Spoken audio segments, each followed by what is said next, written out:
What is up, everyone? I'm Melissa Ortiz. I'm Camila Ramon. And this is Hasta Abajo. And I am so excited for today's episode, Camila, honestly, because we're going to be talking about money, dinero. And I love que me paguen.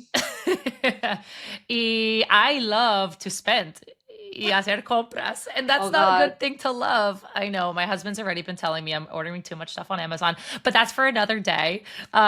We are excited because today we're going to be talking to Laurie Stefanowicz, who is, honestly, I'm going to be very transparent. She is my financial advisor. I met her a few years ago at a women's sports event, and I never had worked with a financial advisor before.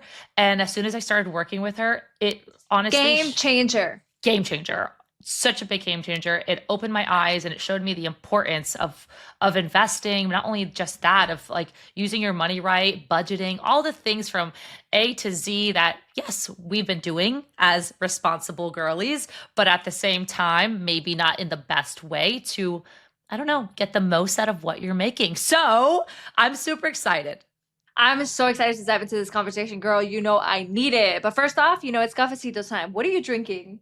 Cafecito. I'm drinking a lovely cup of coffee. This one is a geisha, not to be like a bougie coffee What's bitch, a but geisha? like it's like a really top quality coffee bean. Yeah, we literally just splurged on this at a coffee shop the other day, and it's been chef's kiss. I need to try that. I have electrolytes in hand because I'm recovering from food poisoning. So a little Pedialyte and some water. Thank you so much. Chef's kiss, Pedialyte. Absolutely. How about you, Laurie, who we're about to introduce? But Laurie, real quick, before we introduce you, what are you drinking? Little electrolytes as well. So. Really? Oh, Yeah. okay. I love that for us. Hydrated girls. Yes, very. Well, guys, today's guest, who she's also drinking electrolytes, her name is Laurie Stefanowicz, and she is an investment advisor and wealth manager, aka she also helps me with my finances. Just a few years ago, I was like, what do I do with my money? There's a lot of gray area in the money conversations, and especially I think as Latinas as well, which we're about to get into. But we wanted to welcome Laurie to Hasta Abajo because we got to talk money today. We got to talk money. Yes, welcome, Laurie. Hi, thank you so much for having me. Of course. And I do have to say that Meli connected Laurie and I a couple months back, and then I was like traveling so much. I literally sent her an apology email last night. I was like, I love you, I'm so sorry, it's not you, it's me, like let's reconnect. And I'm really excited because Laurie and I are also going to connect, and she's going to start supporting me a little bit and helping me in this conversation that we're about to have. Of course, I'm happy to. And if I ever got offended for people that like ghost me on emails, then I wouldn't be working. So don't worry about it. That's true. Well, how does an investment advisor start their day? Like what time do you wake up? Are you an early riser? I'm not really an early riser. So I'm a little different because, I've been working mom for, my daughter actually is 18 today. And happy birthday. I know. 18. It's a happy big one. birthday. I honestly cannot believe it. But it's her, birthday is also synonymous with when I kind of started being an investment advisor. So it all kind of goes together. So it's kind of nice to celebrate that. But so as a working mom, always trying to balance everything, which sometimes have good days and sometimes I have bad. So my morning has always been just about getting the kids out the door. And that's really my focus. So I wake up like as soon as they wake up. And if they're sleeping, I'm sleeping. And I've really never gotten out of that habit 18 years later. And so, I get up with them, get them out the door, and then head to the office. That's always been my routine over the years. Nice. I want to touch base a little bit on your career. You had a major career pivot. Can you expand a little bit on what that transition was like for you? Like what led you to now become a financial advisor? Sure. Yeah, I've had a couple different career pivots along the way. So I was a former soccer player. Let's go. Yes. And that kind of just gradually took me into the sports world, into sports marketing, working for agencies and things like that.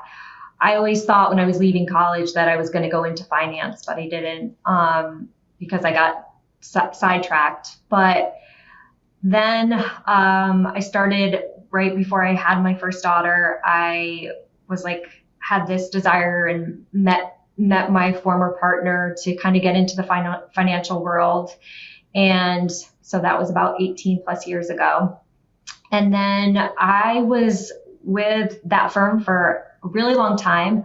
We sold it and I merged with another firm, and then just decided that I, wasn't so happy getting up for work every single day, and I needed to make some life changes and career changes and stuff. And so it worked all out at the right time. My daughter at the time was a sophomore going to junior year, spent a lot of time on the recruiting trail. And then I was like, what am I going to do with my life? And my husband was like, you loved your job. You just wanted something a little different. And I was like, you know what, you're right. I really loved working with people, helping people. And so I just started a new firm. It's called B-Side Partners. And we also specialize working with athletes, which is super fun because I kind of brought my two worlds together. And it's very hands-on. So we talk a lot about just investing now too, but your financial picture is about like estate planning. It's about insurance. It's about taxes. And I really feel they all go together. But sometimes that's really overwhelming to make sure that this professional is talking to this professional, or you're all doing the right thing. So we really take on that role to make sure that all of those different categories are working together, whether that's managing your professionals or helping you to manage all of those different facets of your financial picture. So it's not just about investing, it's about all the other things that go into it. So you're an icon. And I also I remember when I first had a conversation with you, you talked about the importance of how important it was for you to particularly be working with women and athletes. Can you expand on that a little bit more? Sure. I mean, it's one of those things we can rattle off all the statistics about, women obviously making more money and taking over, inheriting a lot of money over the next couple of years, that we're getting promotions that we finally deserve and making more, right? And heads of our family. And like I said, I think it's just been the nature of this business that women are overlooked.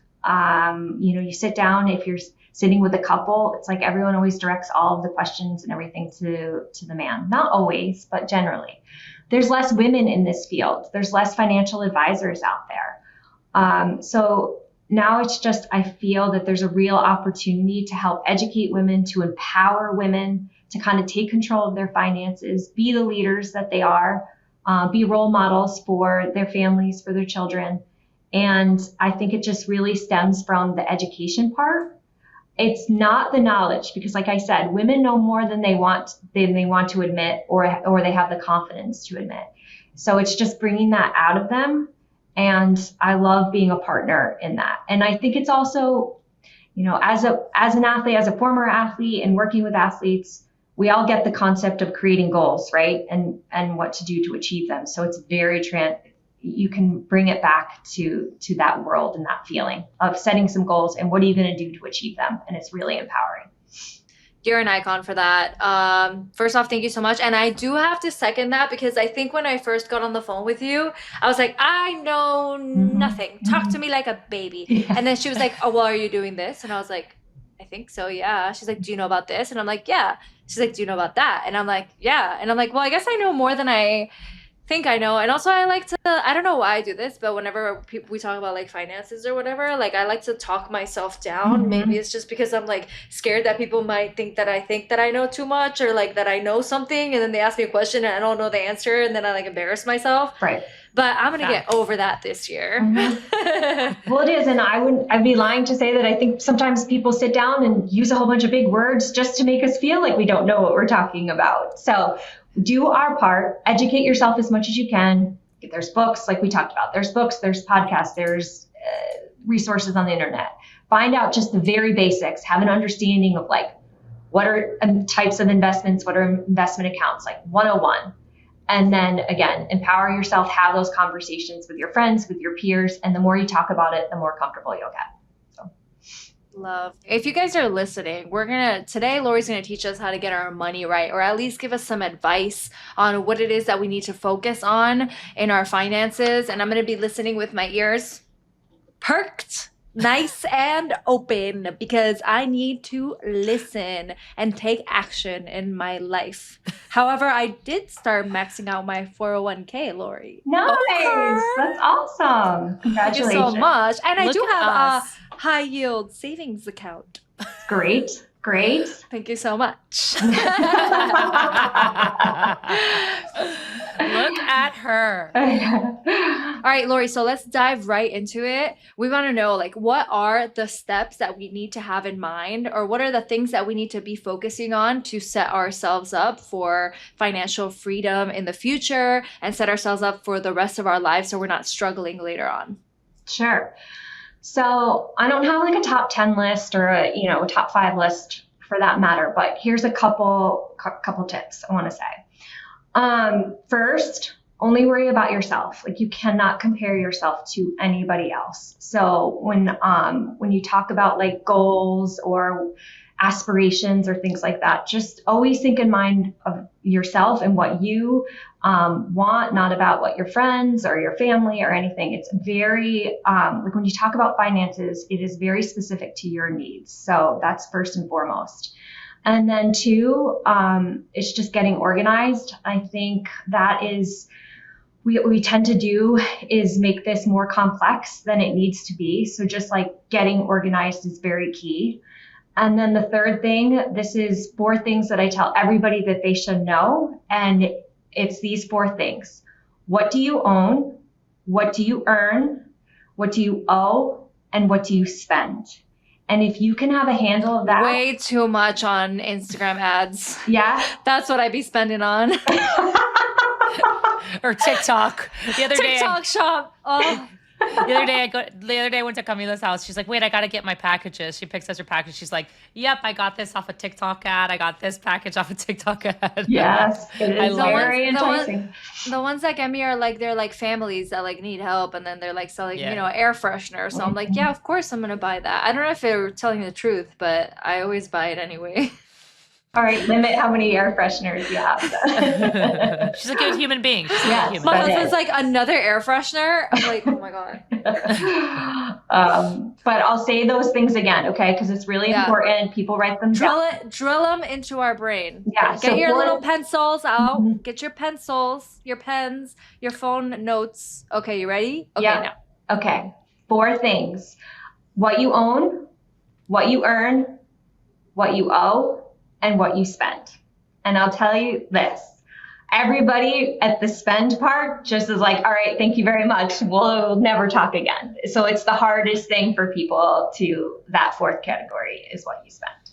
So, but it's called your 30-second snapshot. Know those 4 figures. Okay, perfect. Let's say, for example, like I am a girly pop that wants to set herself up for the later parts in her life. So like I want to invest it more in stock. I want to potentially like buy a home. I want to make sure that I'm set up for retirement. What are steps that you normally take, or like questions that you start to ask people as you start having those conversations? So the number 1 rule in order to do all that is like spend less than you make. Simple as that. And then if you have money left over, then you figure out where you can put it. And that all has to do with your goals. So for example, like you're just starting out in a job, or you just got married, let's say, and you want to buy a house. So you're going to need that money sooner than later. So that's like a short-term investment goal. So that determines on where you put that money. But if you talk about retirement, that's a long time goal. So again, it depends where you put that money and then how you invest it. So first and foremost, spend less than you make. And then when you have that money left over, let's think about your immediate goals, your longer term goals, and we figure out how and where to invest that money. Does that make sense? Yeah. Now, when it comes to like those 4 rules that you mentioned, which I already failed because I'm going to try to repeat them. Oh my God. It's like, what? Oh, 30-second snapshot. Own, earn, owe, O, spend. Spend. Mm-hmm. Okay. Great job. Thank you. I got a C. I think I got a C. When you are going over like your 30-second snapshot, obviously you need to budget. So when I just want to step back a second, like looking at like step one of how to set yourself up for financial success. And it's exactly that, like creating a budget. And I'm talking about from when we're younger, like 16 years old or whatever, we have our first job to even this day and age, like, and we need to set a budget. What is the best practice in doing so? You know, there's people that love the apps that are available these days in age. There's Excel sheets that you could do. Yeah. So like, what would be your advice in terms of setting up a proper budget? So that way you could set yourself up for success for when you have enough money to invest in things. Yeah, sure. So what I say to people is like, whatever works for you. Cause it's like you just said, some people like the apps, some people like good Excel spreadsheet. Some people just like to write it down in like a notebook. So you figure out what is best for you and that will help you be compliant, right? There's a lot of different rules of thumb. Like once you have your paycheck, you know, this percentage should go to your housing and this percentage goes to groceries. And this is your, you know, you can, again, I try not to stay so strict with that because we all live in different parts of the country and the world in the States, and cost of living is different. How much people are spending on housing in New York is very different from other places in Exactly. So, you know, write it down, figure out what your needs are, what your basics, right? Like housing, food, your staple items that you can't live without, utilities, gas, like things like that. And then put it into categories. So those are your necessities, your needs. And then there's a category of wants, right? And that's called like also discretionary spending. So things like clothing, going out to restaurants. You know, this is a rough one for me. Yeah, Delivery? Yeah. Delivery. Literally. Instagram. You can put Instagram in there. Instagram TikTok ads. Air fresheners. Yeah. So divide it into those two categories, you know, needs and wants. And then usually it's the wants that we look at that maybe we can trim back to kind of help us reach those goals. So what do you use for all of this? I use? Yeah. I've used apps in the past. And for me, I'm probably a good old fashioned spreadsheet. And realistically, I don't categorize things, spending like line item by line item. I know like how much can I spend per month and how much can I save per month. And then whatever I can spend, like I do, I don't keep track of it, you know, each little thing. So that's just what works for me. I'm making sure that I'm saving, and then whatever's left over, that's what I spend. So I also am very cognizant of people are in different places in their life, right? Like I say, I'm in the grind. Like I have kids, they're going to college, they're, you know, it just feels like money's going out faster than it's coming in, and everybody's at a different place in their life. And so it's important to recognize that and not be so hard on yourself and meet your goals and needs during those times. I like the flexibility that you offer because everyone's different. So like offering like a certain percentage of like just sitting here and being like, this percentage of your salary should be going to this and this percentage of your salary should be going to this. Like it's tough because you don't know where people are in the world or what their family looks like. So it's kind of like a one-on-one assessment, right? That you more so do. I guess right now, if we're looking at like the word around town and the economic landscape, right? I feel like there's a lot of people who are hesitant to invest on certain things, buy homes, high interest rate, economic potential instability. People are all talking about recession indicators. There's like memes everywhere that we're going to go into a recession. Like, how would you describe the investing landscape right now, considering all the economic uncertainties? Well, there's a ton, but if it's interesting, for many years, I've been using the words, there's so much uncertainty going on in the market, in the world and things. And then then we say, just be cautiously optimistic, right? Because you have to, so the market is has done well for many years, despite all of this like chaos that's going on in the world as well. So all I can say from that is that none of us have like a crystal ball. No one understands exactly what this market's going to do on a daily, on a monthly, on an annual basis. So you can't time it perfectly. You definitely can be educated around some of the choices that you made, like you mentioned, buying a home and things like that. But we can't predict the future. All we know is that if you, from an investment standpoint and the markets, if you start out early and you invest, there's going to be peaks and valleys, right? The market doesn't go straight up. So get in early and just you're saving for a long term.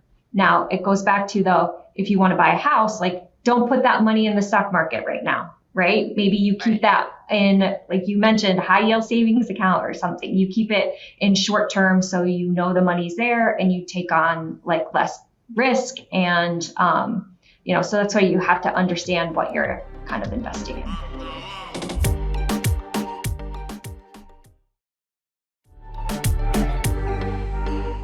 Laurie and I met a few years ago, and her first question to me, like, well, first off was like, are you working with a financial advisor? And I was like, no, I'm actually not. Like, I'm literally just doing the practices that perhaps my parents had taught me, which I think is really common, not just in our culture, but like in many cultures, which is just like kind of what you said, Laurie, which is like, hay que ahorrar. So you have to save, like spend less than what you make, obviously, and try to save for, let's say, like a house and stuff like that.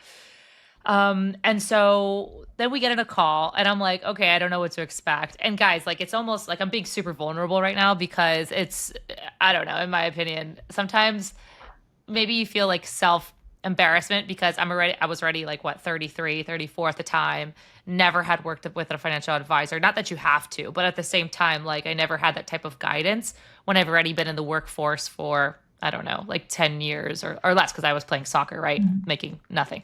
But that's another story that we've talked about. So when Laurie and I jumped on the call, she started asking me all these questions. And Laurie, remember my face? I was like, I don't know. Yeah. It was even to the point where it was like, obviously like 401k is a question to ask about my employment. I don't know, like having a high yield savings account, my investments. Yeah, I already had some certain investments in the stock market and all of that, but I wasn't so, I don't know, thoroughly knowledgeable about not only my current portfolio, like what to do best with my money, but also like looking ahead to the future, even setting myself up for, hopefully success in 10 years and 20 years and 30 years, like a retirement plan and all that stuff. And so that first call, I was like, holy shit. Like I've never had this. Yeah, it was a lot, but it was also really important. So where I want to go with this is like, you just mentioned before that your daughter is turning 18 today. So what are the tips that you're telling your daughter at 18 or maybe even before so that she knows what to do, not only today, but this next decade, really? Mm-hmm. Well, you said kind of one of them. I am very into kind of behavioral economics, and that we learn, and these behaviors are ingrained when we are young, right? And so I kind of really make sure that my daughters see that their mom is working, that she's participating in the finances, and that we have money discussions a lot. And you tailor it towards kids' ages, but I have given my kids, there's a card called like a green light when they're really little that puts money on it for doing chores. They get paid, they can invest. The green lights changed so much in the past couple years, but they've had them since probably 5th grade to give them kind of that responsibility of understanding how money comes in and how quickly money goes out to a certain extent. And the same thing now, they, she's working, she's collecting a paycheck, she's saving it, she has it in her account, she's investing some money. And I kind of just talked to her about what the difference is. And now that she's going off to college, her favorite thing is like, you're cut off, you're on your own, you get to do it. At least she thinks that way until the first phone call home. But it's really for her to kind of budget her spending for the first time. And I think that that's what this time is for her, to have that independence and being there to support her, but really feeling empowered with her own money in the next couple of years. So how about for like young parents whose children are under 18, you know, who are maybe around 10 years old or whatever, they're just starting out on how to help support their kids, not only showing them by example like you have, but then also so that when they are 18, they're in a bit more of a better position economically to face the real world. Yeah. I think it's the simple things, starting off with chores or like the money jar or allowance, right? We don't necessarily do as much I as loved like allowance or like getting paid for chores too. Yeah. 'Cause I would save all my money and my brother would spend all his money. So then I would be like, I would go and I'd be like, I've bought myself a pair of shoes. And then my brother would be like, why is she getting a pair of shoes? And I'm like, well, because I saved my money and you spent it on candy, stupid. And that's great. That's a great lesson, right? There's a reward in saving. We should reward ourselves for saving and stuff. So I think it starts as young as that. You know, financial literacy has been a big topic over the years. There just isn't enough of it. You know, it's something that there should be a course about it in school, you know, starting younger. I know there is more now in the collegiate level and even high school and stuff like that. But it's hard to find, it's not hard to find financial literacy, but you got to look for it. And so as much as we can to encourage that for young kids and just do those simple little things, as young as 10 years old or even younger, that helps kind of create good patterns for them in the future. So aside from like the young kids too, maybe like college students, right? Like people who are just like starting out, but they're like very much so on like a budget. What advice would you give them about like investing? Well, I wouldn't start investing until I had what you call that rainy day fund. So 6 months of your expenses already put aside. So that goes for anybody. So when you're first, let's fast forward a little like after college. So you get your first job.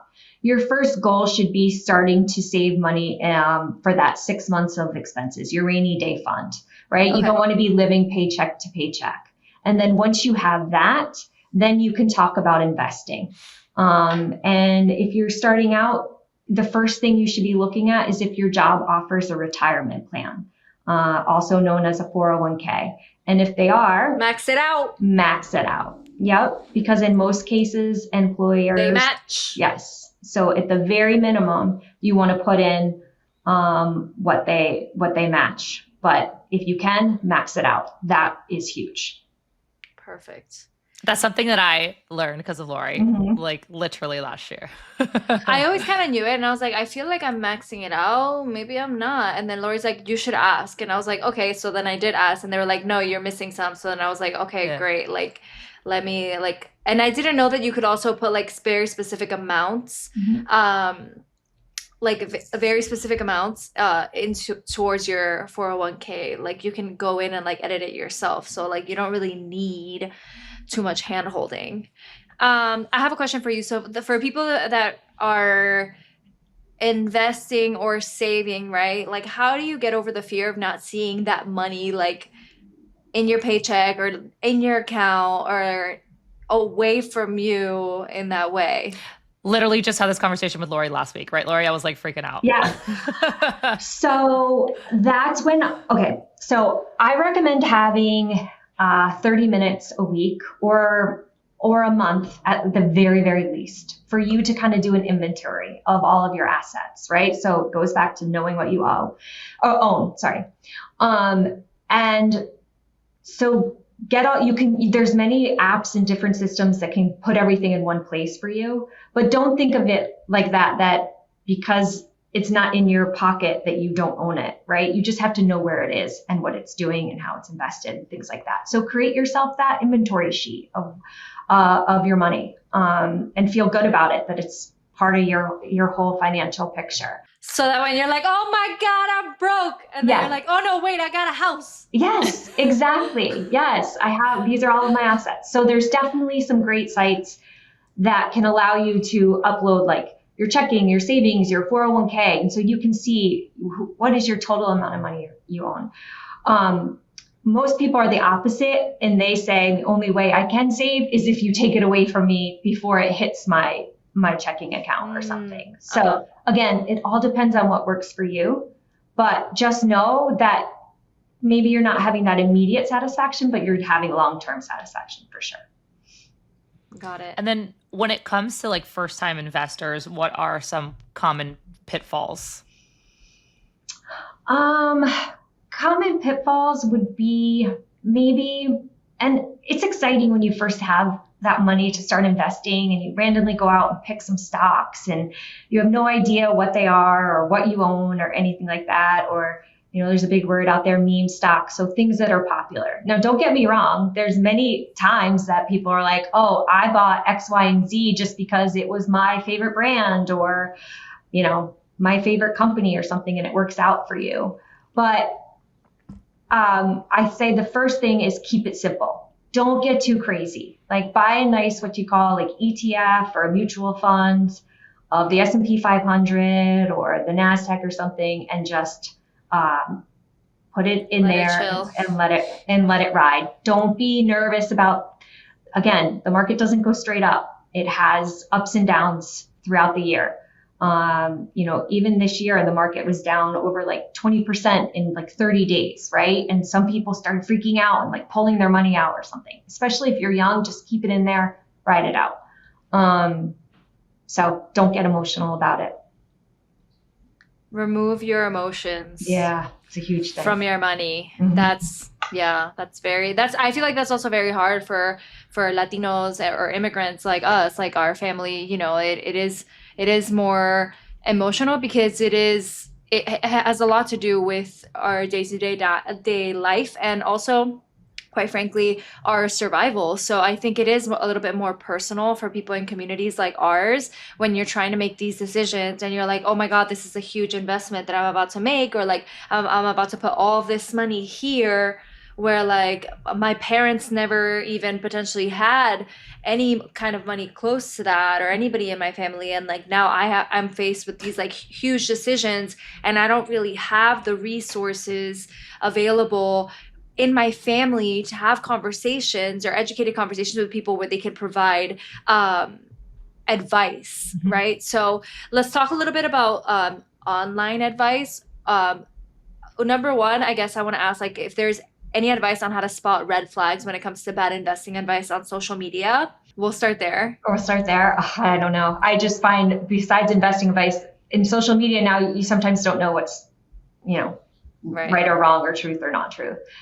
Do your homework on that and try to find some reputable sources if you're following people, and not just, so look at some of the name brands like Fidelity's of the world, Charles Schwab of the world, so follow them, some of these larger companies, and then just do your research if you're following one person, like what is their background, what do they do, how long have they been in the industry, and try to do some research to see how, where they're getting their information from. So I think the power of a network. So here's one thing I would say. Women are better at finance than they want to give themselves credit. I think it's like a confidence thing. We kind of started out here. We don't ever talk about it. When men go out and they talk about money and they talk about their investments, and women don't. So the more that you can talk about it with your friends and your colleagues and stuff will be really good. Now, remember, I go back and say what might be good for your friend when you're out talking about it, drinks may not be good for you, right? So having somebody to bounce that idea back would be really beneficial. But we just have to get comfortable with talking about it and learning and getting the lingo and sharing ideas with our communities. So. Yeah, I love that you mentioned that because honestly, like some of my latest investment opportunities have come through talking about it with like my close network, mm-hmm. which has been awesome because look, like you kind of have to be within that network of people that are not only gonna, I guess, extend their hand and extend that opportunity to you, but also trust you, and also kind of like not know, your financial background, but, know that you're interested. And I would like to say, for instance, with some of my latest investment opportunities, it all was because of, like, say, a dinner or something like that. And we started talking, and I straight up said at one of them, like, hey, if anything comes about for investing or whatever, please let me know. Keep me in the loop. I didn't say I'm going to do it. I didn't say, but I wanted to make sure that there was a point across that I was like, hey, I kind of want to start getting these opportunities if they do come. And then all of a sudden, a few weeks later or a few months later, boom, like I got hit up for quite honest, like really cool investment opportunities, be it whether that's like startup or other things. And that's when I'm like, holy shit, like if I wouldn't have verbalized that and had those type of money conversations, which are sometimes not ideal, like at the dinner with your friends, it opened up some doors. And I think there's a time and a place for everything. Believe me, there's a time where I want to talk about, I don't know, our food. There's a time where I want to talk about, who fucking knows, sex, there's other times when I want to talk about money, right? Like there's a time and a place for everything with the people that you're with. And I'm like so happy that I actually did say something, because I don't think Melissa Ortiz, even 5 years ago, would have had that conversation with someone. That's awesome. We talked about the first job too, like your HR department and the benefits and stuff. Those are, if you're young and don't have a financial advisor, I'm not saying they're financial advisors, but it's your first place to go and find out resources and things that you're entitled to and ask questions. So yeah, just ask questions about more experienced people and your friends in your network.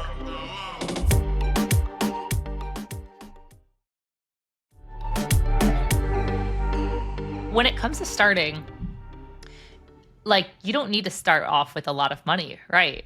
So what kind of advice would you give to those who are either young and just starting out, or maybe are older, kind of like myself, and didn't have a ton of money, but had something that I could use to invest or make some money moves?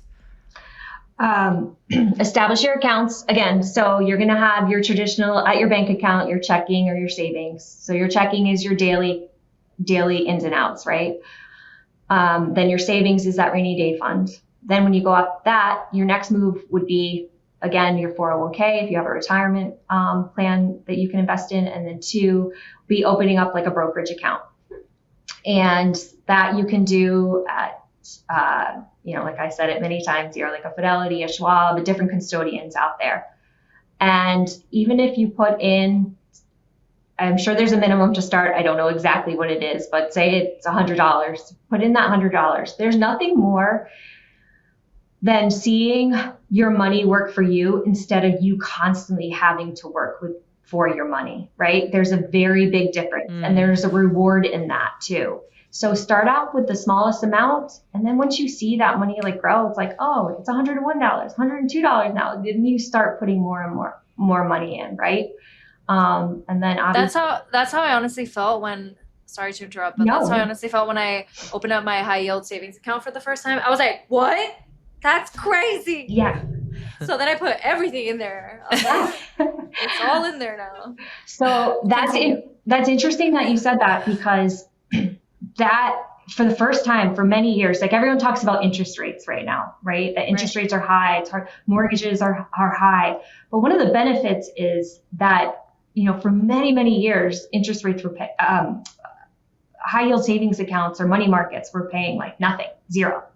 So there was no place that you could put your money without taking on a lot of risk. But now, because we're in a higher interest rate market, you can open a high yield savings account and get either between 4 and 5% of your money without having to take on a lot of risk.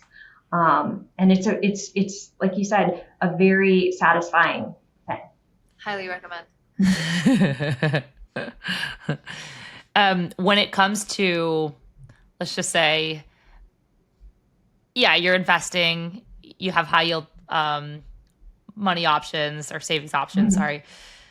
Then when it comes to investing in the stock market and then like the crypto generation that we're living in, it's like there's so many, it's like why is life serving us with so many options? It's like it's in a good way and in a bad way, right? But there's so many options and so many things to decide upon. And these decisions are obviously like really important and could either go really good or could go really bad. So in a life where Cami had touched upon a little bit, especially like when it comes to the different choices or like the crypto world of things, how do you decide between balancing a portfolio of like, is crypto good for me? Is this, it's very volatile. Is it not volatile? Like how do you decide? So it's risk and reward. Straight up, like with investments, it's the same with anything in life, right? Like, what's the risk if I eat that piece of cake at night? What's the reward if I don't? Right? Camila knows what that risk is. Yeah. I don't know what I ate, you guys, but it was not good. So it's the same philosophy, and take it to investments. So the best thing you can do is have an understanding of what you own, so what you're investing in, and understand the risks in it. So we just talked about a high yield savings or a money market. It's lower risk, lower return, right? Now move that scale up to the traditional stock market, like you're taking on a little higher risk for a higher return. And then the next is like crypto, like very high risk for a high return. But if you're understanding like what you own, then you kind of can make those decisions. And if you look at your whole financial picture, you should have a combination of everything. Some higher risk, some lower risk, right? And whatever meets your tolerance, but also your investment goals as well. So it's not, you shouldn't have something in every bucket. You shouldn't have just everything in one bucket. You should have multiple buckets throughout. What about if you're somebody who is like trying to start a business and at the same time, like you're like trying to like focus on a project, a goal, a dream, something that requires investment. You're also like, trying to grow your family. You're trying to buy a house. You're trying to also prepare for retirement. What advice do you have for people, honestly, like me, who were looking to do a lot of different things? And maybe sometimes people who like don't have a lot of like bandwidth or to do so, but I feel like it's possible still. You have to say yes, Laurie. Yes, it is. Anything's possible. First and foremost, I would, again, go back to that 30-second snapshot, understand it, and then have goals, have all the goals. So you just named like 5 different things. If those are all of your goals, great. And like, how are we achieving each one of them? And then you talked about a business. Creating a plan around a business or a new venture is key. And you have to have an understanding, like when you're starting something new, you're not going to make money on the first day, and that's okay. Yeah. But how long can you go without making money? So I just sat down with some younger folks who started a business, and I was so impressed. They had 5 years of savings. They knew how much, what it was going to cost them to live each year, and they had 5 years of those savings put aside. And not everyone can do that. Not everyone can do that, but realize, it may take a while to make money on this. So have realistic expectations on that. So that's the kind of understanding that you need to have when you're starting a new business or something around those goals. And then also look for the resources that are out there. Like when you're starting a business, there are loans out there. Again, having money work for you or having somebody else's money work for you are 2 really amazing things. So especially for starting new business, there's different types of loans out there. There's small business loans. So again, it's like trying to find out what different resources can help you achieve those goals. And there's a lot of grant opportunities as well, especially for people like even Camila and myself. Latinx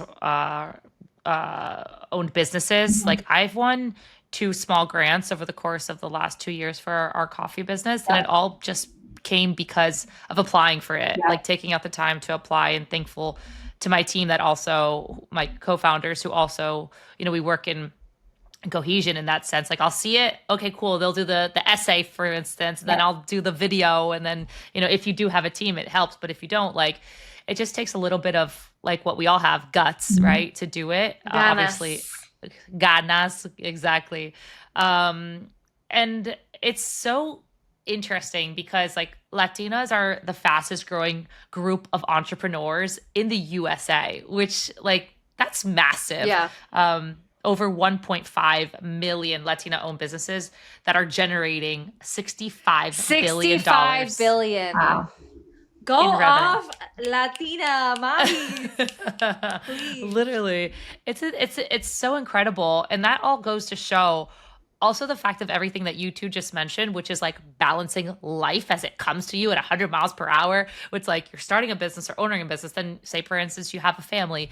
Maybe you're also finishing your studies or, you know, you're also dealing with your finances in your house or apartment. Like there's so many things on a day-to-day life scenario. But one of the things that stuck out to me that you mentioned, Laurie, is like that 30 minutes at least a month to make sure that you put yourself in check with your money, Yes. you know, because things are happening don't do so fast. I know I have to do a better job too, but like things are happening so fast and like everyone's schedules are crazy. Let's get real. And it just is like it's like a nice reminder for our listeners to like check yourself, Yes. like do And your check. subscriptions. Yeah. Oh my God. Yes. Yes. Yes. Holy shit. Wait. That you just mentioned this yesterday, literally yesterday. I'm looking at my bank statements, honestly, because we split a bill the other night and it was like a big bill and I dropped my card down. I'm like, oh, well, I'll split it and then they'll Venmo me, whatever. So I'm looking at my statement and all of a sudden I see an American Airlines Wi-Fi charge for $50. And I'm like, $50 for Wi-Fi? What the hell is this? So then I go back and it's literally monthly subscription charge, 50. And I guess on one of the flights that I went on out of the million flights I take a year, I guess I had signed up for the monthly subscription for Wi-Fi on American Airlines. Yeah. And I'm like, wait, what? So I had to like then go dig it. And I'm like, oh no, I got to deal with this now. Because if I don't do it now, I will never do it. Yeah. So I had to write an email to like American Airlines Wi-Fi, blah, blah, blah, customer service. And I had to be like, cancel my subscription. Yep, for sure. Yeah, comb those credit card statements, your bank statements, make sure everything is correct. And yeah, do an inventory of all your different accounts and make sure everything's on track. What is the craziest subscription you caught yourself like for? I think it's just sometimes having same subscriptions on different cards for the same exact thing, which is Yes. mind-boggling. Like one kid signed up for something or whatever. And so, yeah, but that's frustrating. That reminds me, I need to cancel one. Mhm. I've been putting that off. Yeah. I bet our listeners right now are like, oh, like thank God that reminds me. I got to cancel this one too, Yeah. you know? Or they Yeah, Do you're it welcome. today. Add it to You're the top welcome. of your to-do list. That's right. That's right. Well, thank you so much for joining us, Laurie. We have a segment called Hágame Famosa that every week we talk about what's poppin' in the world of women in sport and music. Okay, so Laurie, I want to know in the world of music, what are you listening to? Like, who's your favorite artist? Like, when you're crunching the numbers, what do you listen to? I knew you were going to ask me that. And if my kids are dying laughing right now because I am so bad with names of artists and things. I always say, I'm like, just play my favorite song. Just play my favorite song. So, I love that. and they know what it is. So I don't have one. I hate that. But my kids are my playlist gurus. So. And what do they play? My mom is the same. Yeah. The exact same. She'll be like, Really? yeah, she's like, that song. And Yeah. she'll know it, but she will not know many times like the name nor the artist. Yes. I feel like I'm going to be the same too. I'm Just give me some terrible. time. I'm terrible. Can you sing like your favorite song? that Oh, you're gosh, no. listening to right now, or like a that little beat? No, we're good. I'm going to spare all the listeners with that and everyone. Amazing. Anyway, I'm really obsessed with De La Rose from Puerto Rico. She's an artist. She's an urban artist who makes honestly like pretty like dirty music, Okay. and I'm obsessed with it because I love her. Her voice is like, I feel it's very unique, and she has like a lot of attitude, and like I think she's an absolute icon. She collaborates a lot with Omar Courtz, which you might be familiar with from Puerto Rico as well. But I just feel like their chemistry is amazing. A lot of people are rumoring that they're dating. Apparently they're not for Chisme. now. That's the cheese. Apparently they're not for now, but like the fans really love to have that happen because they create like really sexual music together. LOL. And they love to live that fantasy. I think they play along with it, but apparently they're not dating, you guys. I hate to bust your bubble, but yeah, that's what I'm listening to in the world of music. Love. All right. Now, the latest in the world of sports, which most of the time I talk about football, but the Euro women's final just happened over the weekend, which you should check out the highlights and see who won. And then I wanted to touch upon the WNBA because speaking of money and dinero, that's exactly what WNBA players are asking and demanding, and rightfully so. So during the WNBA All-Star Game in Indianapolis, the WNBA players stepped on the court during warm-ups with warm-up shirts that said, "Pay us what you owe us," which was a huge statement. It also went viral on social media, and they are currently negotiating a new collective bargaining agreement. So some are saying that this is one of the most important like negotiation pieces in women's sports history, specifically when dealing with these WNBA players. And everything in their growth that they have gone and garnered over the past few years. So at the end of the game, the WNBA commissioner, Kathy Engelbert, was speaking to the crowd, and the fans began chanting, "Pay them, awesome. Pay them." Pay them. Yeah, pay them. So it's a big... I saw clips from that, and I was like, oh my God, go off. Incredible. So it's a big, obviously, moment, not only for the WNBA players, but also for, I think, women's sports in general, because, for instance, the NWSL also and U.S. soccer, like U.S. women's national team, have a collective bargaining agreement. And obviously that sets a standard in a bar, and it reaches other sports and women's sports. And so what the WNBA is also, or the players are going through right now and fighting for, it's a big statement move. So happy to see that they're being vocal and fighting for it. Hopefully they do get paid what they are owed. Pay them, just pay them. So that's the latest in the world of women's sports. Laurie, do you follow specifically like any sport? Are you diehard? I know that you played soccer, but is there anything else that you stay like you're like up to date, day to day with a certain sport or team? I've been following a lot of tennis lately. Ooh. So, which is, I've always enjoyed watching it, but gotten to know the sport a lot more. And I am actually so amazed by their travel schedules and their competition schedules and the tournaments and their turnaround. And so it's been pretty amazing for me to learn more about tennis. So that's been top of my list lately. Do you have a favorite tennis player? No, I mean, I like them all for different reasons. And I think it's amazing depending on the surface, like everyone's different, but I think, there's been the fun thing about tennis too, I think is like, well, this is sports in general, but like any given day, anybody can have a great tournament there, or you could have had just won one and then you lose the first round of the next one. Like that's sports in general, but, no one specific. I'm just really Coco, go off. Yeah. Go off. Yeah. Go off. She's amazing. She's doing fantastic.